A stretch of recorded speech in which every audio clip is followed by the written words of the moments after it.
নমস্কার বন্ধুরা, মিঠু অ্যান্ড রিয়া কুকিংয়ে তোমাদের সকলকে স্বাগত জানিয়ে আজকে একটা পিঠের রেসিপি নিয়ে আমরা হাজির হয়েছি। আজ তোমাদের সাথে শেয়ার করব পারফেক্ট আজকে পিঠে কিভাবে বানানো যায়। তার জন্য এখানে কিছুটা চাল ভিজিয়ে নিয়েছি, যে চালটা আমরা ভাত করে খাই সেই চালটাই ভিজিয়ে নিয়েছি। এবার একটা মিক্সি জারের মধ্যে চালটাকে নিয়ে নেব। অল্প অল্প চাল দিয়ে এটাকে একটা ফাইন পেস্ট বানিয়ে নিতে হবে। যখন চালটা বাটবে তখন কিন্তু চালটা খুব মিহি করে বাটবে, যেন কচা না থাকে। একটু জল দিয়ে দিলাম, দিয়ে ভালোভাবে চালটাকে আমি বেটে নেব। দেখো চালটা কতটা সুন্দরভাবে বাটা হয়ে গেছে সেটাই তোমাদেরকে দেখাচ্ছি।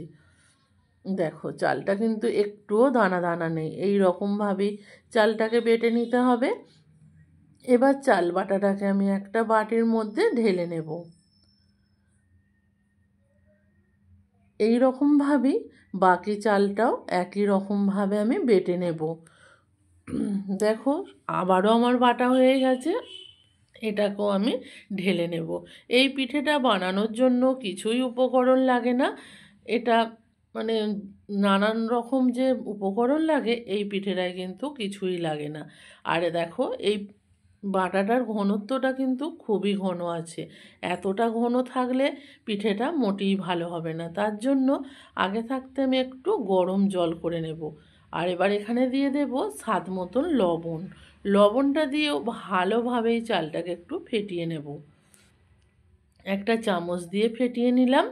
আর বললাম যে এখানে একটু গরম জল ব্যবহার করতে হবে, ঠান্ডা জল ব্যবহার করলে পিঠেটা ফুলবে না। আর গরম জল বলতে কুসুম গরম জল, হাতে সইবে সেই রকম গরম জল এখানে দিতে হবে। খুব বেশি উষ্ণ গরম জল এখানে ব্যবহার করবে না। এখানে সামান্য একটু গরম জল দিয়ে দিলাম। জলটা দিয়েও ভালোভাবে এটাকে আমি গুলে নেব। এর ব্যাটারটা খুব পাতলাও হবে না, আবার খুব ঘনও থাকবে না। দেখো ব্যাটারটা তোমাদেরকে দেখিয়ে দিচ্ছি, এই রকম হবে। এই রকমভাবেই ব্যাটারটাকে তোমরাও তৈরি করে নেবে। একদম ব্যাটার আমার রেডি হয়ে গেছে। এবার আমি তোমাদেরকে বানিয়ে দেখাবো। তার জন্য আমি একটা আজকে পিঠের যে সরাগুলো হয় সেটা নিয়ে নিলাম। আর আজকে আমি কাঠের উনানের মধ্যে এই আজকে পিঠেটা করে দেখাচ্ছি। যাদের কাঠের উনানের ব্যবস্থা নেই তারা গ্যাসে অবশ্যই করতে পারো। আজকে পিঠের মধ্যে একটু তেল বুলিয়ে একটা দিয়ে দিলাম, দিয়ে ঢাকা দিয়ে একটু জল ছিটিয়ে দিয়ে দিয়েছিলাম। আর দেখো কতটা সুন্দরভাবে ফুলে উঠেছে। এই রকমভাবেই সমস্ত আজকে পিঠেগুলো আমি করে নেব। দেখো আর এই আজকে পিঠেগুলো এতটা জালিদার হবে তোমরা না দেখলে বুঝতেই পারবে না। যতটা আজকে পিঠে জালিদার হয় ততটাই কিন্তু খেতে ভালো হয়। দেখো এখানে কিন্তু আমি অনেকগুলোই বানিয়ে নিলাম। একই রকমভাবে সমস্ত আজকে পিঠেগুলোকে আমি বানিয়ে নেব। আবারও একটু তেল বুলিয়ে দিলাম, দিয়ে আবারও এখানে একটা কাপের মাপ করে আমি দিচ্ছি। 1 কাপ ভর্তি করে ব্যাটার দিয়ে দিলাম, দিয়ে ঢাকা দিয়ে দেব, দিয়ে আর একটু জল ছিটিয়ে দেব, দিয়ে এটাকে আবারও তুলে নেব। একটা হতে 1 মিনিট মতন সময় লাগছে।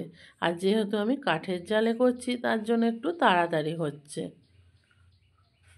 দেখো এবার এটাকেও আমি তুলে নেব। কতটা সুন্দরভাবে ফুলে উঠেছে তোমরা নিশ্চয়ই দেখতে পাচ্ছ। আর দেখো বন্ধুরা এখানে রেডি হয়ে গেছে আমার এই আজকে পিঠেগুলো। আজকের রেসিপিটা তোমাদের কেমন লাগলো অবশ্যই কিন্তু কমেন্ট করে জানাবে। আর দেখো আজকে পিঠেটা কতটা জালিদার হয়েছে তোমাদেরকে একটা কেটে দেখাচ্ছি, এতটা নরম হয়েছে। এরকম নরম তুলতুলে জালিদার আজকে পিঠে বাড়িতে বানিয়ে নাও। তাহলে বন্ধুরা আজকের রেসিপিটা যদি ভালো লাগে লাইক কমেন্ট শেয়ার করবে আর চ্যানেলটাকে সাবস্ক্রাইব করে দেবে। আজকের মতো ভিডিওটা এখানেই শেষ করলাম। টাটা।